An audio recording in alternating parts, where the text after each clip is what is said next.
Welcome to iLecture Online. We're now ready to continue with the navigation message, and now we're going to go to word 8 of subframe 1.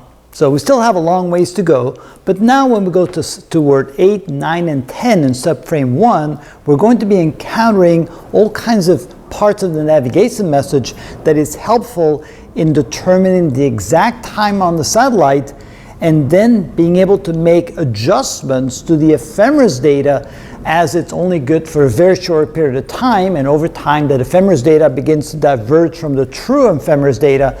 So we want to be able to only send up new ephemeris data maybe once every day, and then we want to be able to adjust for the deviation from the true ephemeris data by calculating these adjustment parameters. And one of the adjustment parameters that we need to calculate is the TOC, the time of clock.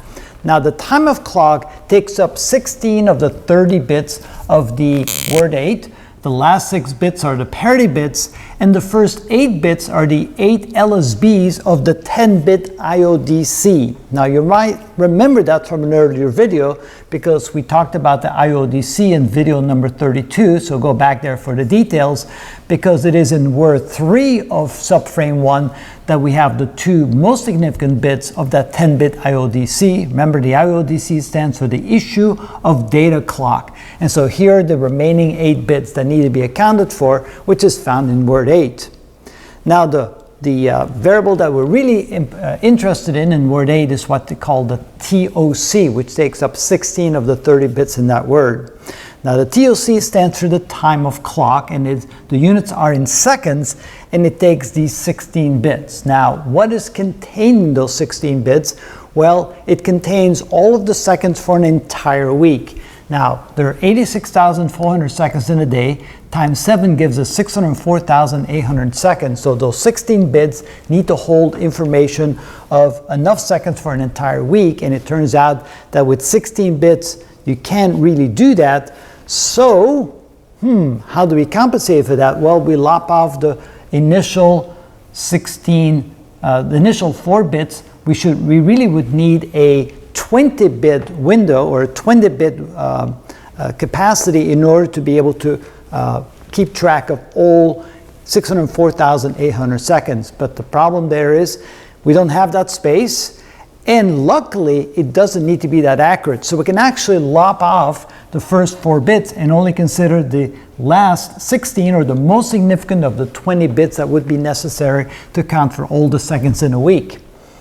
So the least significant bit is 16 seconds. So we're not talking about precise timing there. We just need to have an idea of where we're at. And we're going to compare that TOC to what we call the TOE, the time of ephemeris. And we want to make sure that we're using the correct time of ephemeris. So 2 reasons why we have the TOC is, first of all, we want to check that we're using the correct time of ephemeris. So we just want to compare the two, make sure they're equal. If they're not equal, a red flag is set and something is wrong, so we'll be warned that something is wrong.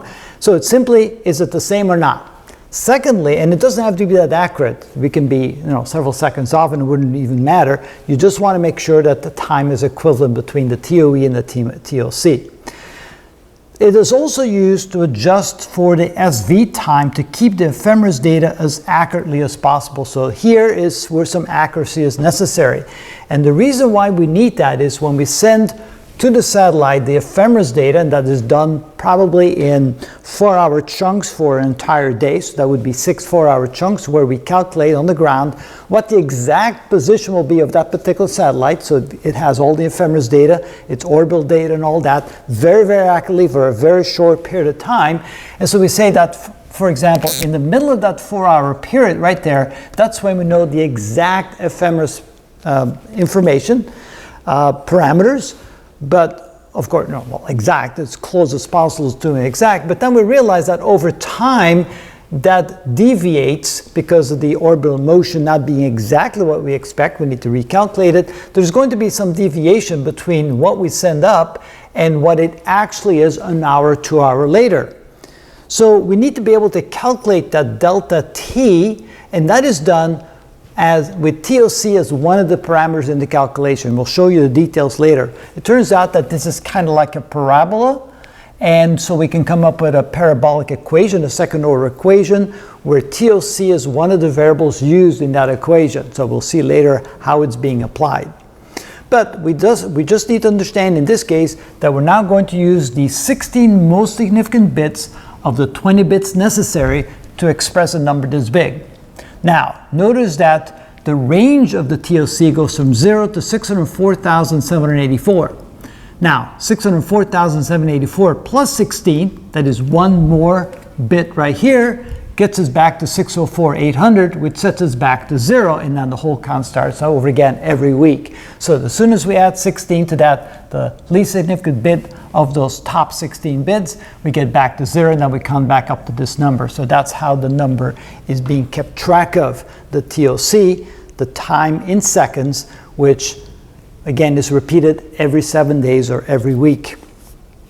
So that's basically what the TOC is, where it's located, and again, we don't need that accuracy down here, we just simply need to be able to know what part of the week we're in to the least significant figure, which is 16 seconds, and we want to make sure that the TOE and the TOC are in sync. If something goes wrong and we are looking at TOE data, or ephemeris data that's associated with this particular TOE, but we have a different TOC and they don't match, and of course we can't make that calculation if something is wrong. So that's why we simply make the check to make sure that they're the same.